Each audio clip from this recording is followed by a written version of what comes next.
आज हामी कुन झरनामा छौँ रे भाइ? के अरे शङ्खदेव झरना। ल हामी शङ्खदेव झरनामा छौँ।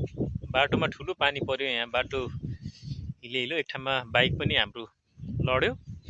भाइको कपडा चाहिँ सबै भिजिया छ, त्यो कारणले उसले खोलेर बसिया छ। हामी चाहिँ अब यहाँ यो सिँढीबाट हुँदै त्यो कर्नरमा देखिया त्यो डाँडा तल परि देखिया चाहिँ त्यहाँ झरनामा चाहिँ हामी जानेछौँ। हेरौँ है त। ल अहिले अलिकति पानी बढी परेको कारणले गर्दाखेरि बाढी पनि हुनसक्छ, हल्का हिलो पनि हुनसक्छ। ल हामी आइसकेका छ। यो ठाउँ चाहिँ अलिकति अहिले बाढी भएको कारणले गर्दा अलिक पानी टुक्नु होइन, झरना देख्न सक्नुहुन्छ। झरना चाहिँ त्यहाँ छ। ल बाबु ल जाऊ तिमी जाऊ। ल झरना देख्न सक्नुहुन्छ एकदमै जङ्गलको बिच छेउमा रहेको झरना छ।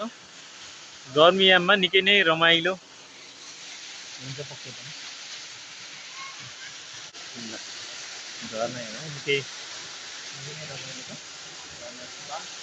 अलिकति यो वर्षायामले गर्दाखेरि टाढो छ, नभए झरना चाहिँ निकै रमाइलो देख्न सक्नुहुन्छ।